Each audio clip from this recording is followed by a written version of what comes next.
Hey guys, welcome back to Clownfish TV. This is Neon. I am here with Geeky Sparkles. Hello. Hey, we're going to do a wellness check on Kotaku, and we're going to kind of see where they're at, because I have a funny feeling. I got a funny feeling deep down inside that Geo Media, their owner, might get tired of them and sell them off one of these days. They got tired of Jezebel, and they got rid of that. And I have to think that Kotaku's days are numbered. Especially look at the numbers they're pulling on YouTube. Everybody's pivoting to video right now, and Kotaku's lucky if they can break 1,000 views. Mm-hmm. This is bad. I mean, this is just really, really bad. So we'll talk about that. We're going to talk about some backlash that they got for another dumb article saying that, Japanese role-playing games were dead. Okay. Yeah. That needed Persona to revive the franchise, and people are like, hey, yeah, dumbass, Pokemon is a Japanese RPG. Final Fantasy is a Japanese RPG. Kotaku's going to Kotaku, I guess. Yeah. Kotaku's going to Kotaku. Let's talk about this. Before we get into it any further, please subscribe for more pop culture news, views, and rants, guys. You get woohoo if you do. Go out to shopclownfish.com and secure a copy of Crimson Wren and previously on Clownfish TV. Both of these books are in stock and shipping currently. Geeky's been very, very busy. I have. She's going to get some cake for that. Oh, I am? Yeah. I'll get you some cake. Do you want some cake? What kind of cake do you want? I don't know. I'll get you some Right now, cake. I'm not feeling too good, so I don't really want cake. She doesn't want cake right now. I do want cake at some point. I will get you cake. I will save that cake offer for later. Okay. You have to get like a little voucher. Like, good for one free slice of cake. Only a slice of cake? I want the whole damn cake. Get the whole damn cake. So let's talk about this, because you brought up today that you noticed that the Mary Sue's behaving itself. No, it's funny. I was out there, like, what are they up to? Because I just happen to think about them. And when you go to their main page, they're like shitting out tons of articles, first of all. But they're all like, basically like actually reviewing things or talking about where to find stuff, or actual news for the most part. You have I'm sure they have their hot takes in among some of these, especially if it's Rachel Eichmann. But they're like talking about anime and things like that. Now, if you go to their news section, it's all politics. Yeah. But on their main page, which used to have the politics on it too. Yeah.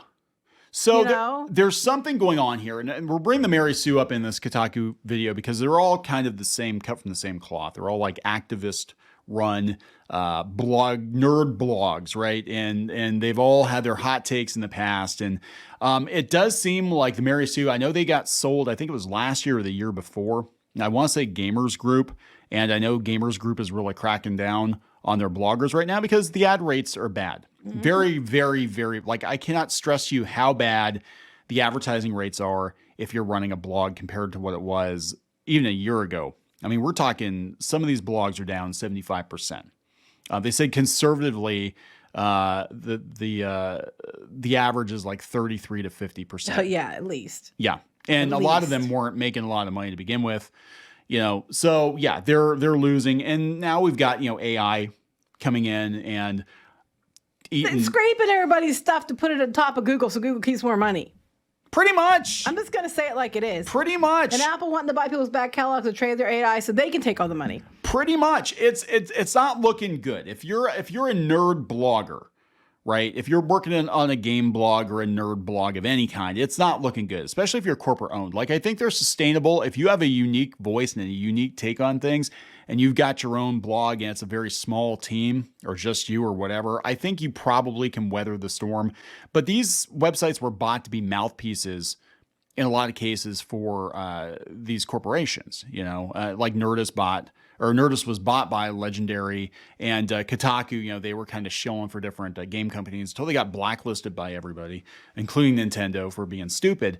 But I think they've served their purpose, and I think that their owners are going to be done with them here pretty soon. And we do have a precedent here where Kotaku, their sister site Jezebel, was sold for next to nothing, because they weren't bringing the views. I think they're just going to use it for politics for this next year and then probably, offload it. Yeah, Jezebel. Yeah, that's what I think is going on. Now, Kotaku, I know there's been a push at Kotaku and Polygon to push more into video and into podcasting and stuff like that because the ad rates are better.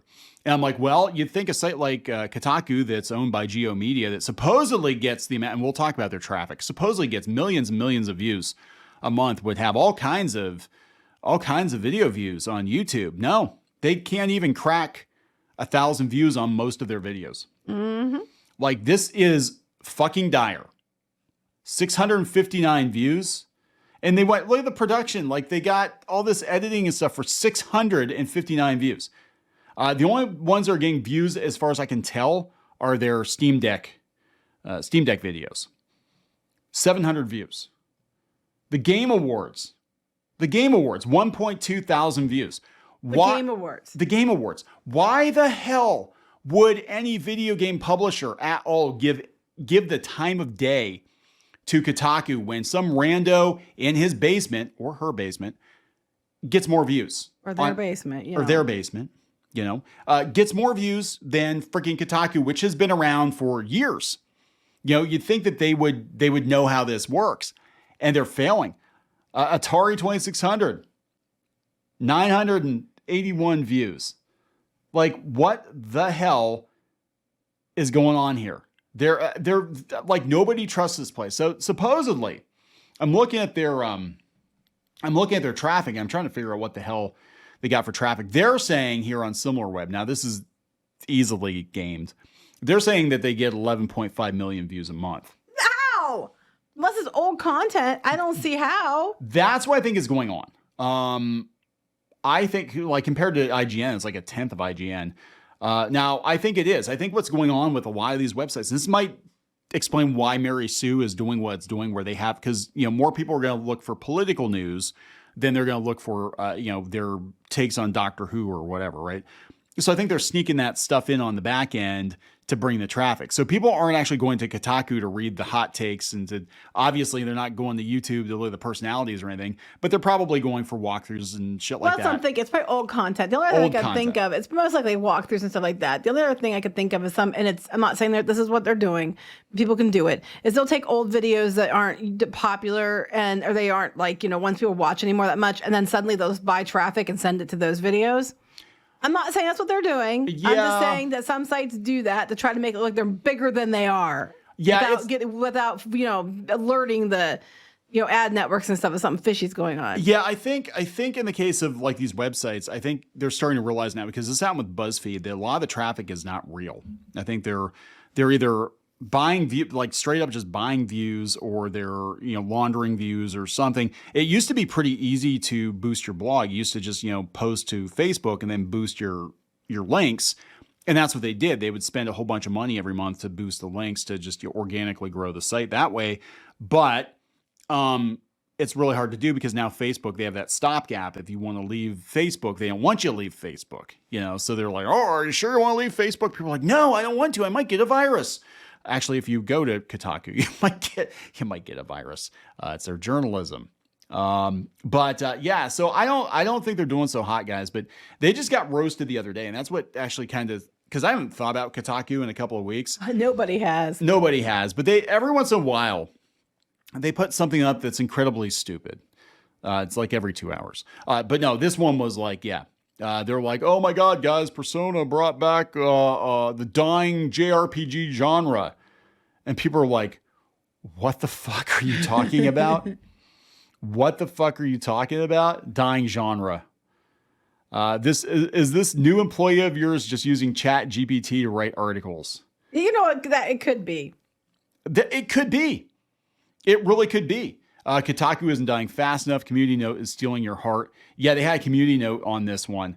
Here, get wrecked. JRPGs have never been a dying genre. In fact, Pokemon is considered a JRPG and is still a success in matter of sales. It's actually one of the most popular video game franchises, one of the most popular IP in the world. Yeah. So there were other games that were bigger than this, and they were released in the same year. And Final Fantasy's always been big. This is just so stupid. Like, what the hell? Extremely loud, incorrect buzzer. Oh shit, here we go again. So people are questioning, like, do you actually play games or not, Kotaku? Like, what the fuck? But yeah, this is the same Kotaku that got a 404 error, and they had a shit fit about it. It was funny because it's true. And everybody knows it. Everybody knows it. So for those of you who missed this whole drama with Kotaku, one of many, many dramas with Kotaku, It was glorious. they were slamming MagFest. They said that their COVID policies were not good enough and that people were getting sick because they were going to their convention and yada, yada. And they're like, no, we actually have a pretty strict, COVID policy. You got to wear a mask and all that stuff. Yeah, but they wrote a hit piece on them, and so then the next year they put that you can't find Kotaku's And then journalistic. they took it down. I wouldn't have taken it down. I wouldn't take it down. I would have left it up. Fuck them. I would have left it up, but that's just me. Kotaku is also the site that went after Troy Levitt, who worked on Hogwarts Legacy, because they're against Hogwarts Legacy because of J.K. Rowling. So they tried to get him fired. Then why won't anybody give us, games to review anymore? I don't know. They got blacklisted by Nintendo because they were shitting on Nintendo. And one of their journalists was making some really crap comments about World War II in relation to the Japanese, in relation to Nintendo. It didn't go very well.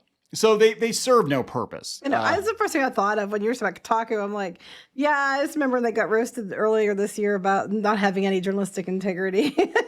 So I still love that. It tickles me greatly. Good job, MagFest. God. Not so good taking it down, but good job for the attempt. Yeah, this is just insane. They're just, did they get any interaction on Twitter 2 hours ago? 32 likes for Zelda. And they Tears have of the Kingdom. 2.5 million followers? Top 10 games of 2023. 2.5 million followers, 32 likes. You're saying they got like 19,000 views, but only got 32 likes. Are we sure? Are we sure about this number? I'm telling you, it's either there's some questionable things going on, which I don't know that for sure, or it's old content like playthroughs and stuff. People are just watching it for that. Because their new stuff, I get substantially more on my personal. You get substantially more on your personal Twitter than Kotaku gets, with supposedly 11.5 million visits a month. Wait. I'm sorry, go back there for a minute. Somebody got in trouble for Amber Herding. Chinese chess champ stripped of title after taking dump in a bathtub. Somebody lost their title because they were Amber Herding a bathtub. Is that what we're calling it now? Amber Herding, yeah. Yeah. It wasn't a bed. They thought that's been done. Bathtub. Pokemon 2023, 27. These all seem very AI. These are all keywords. This PS5 controller will never drift, but it's not all good news. The best RPGs of 2023. Are any of them JRPGs? Because that would be flipping hilarious if it was. Yeah, Final Fantasy 16. Oh my god.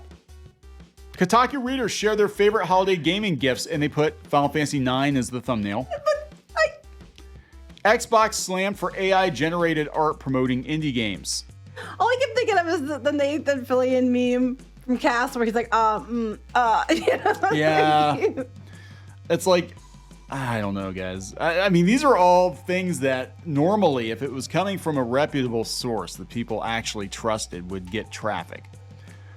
Nobody trusts Kotaku. Kotaku has no purpose. I think this is a prediction. This is one of my New Year's predictions. I think this year we're going to see Kotaku get sold or get gone. That's my prediction, given what their corporate owner is doing and given the economic landscape. I think we're going to see them get sold or get gone. But I've been saying that for 2 years now, so who the hell I'm knows? surprised they held on this long. I know, right? God, it's like freaking cockroach infestation. One day it'll be true and you'll be like, see, I told you. I told you so. They're finally gone, bitches. I'm going to wrap it up. Yep. Please subscribe for more pop culture, news, views, and rants, and we'll talk later. Bye.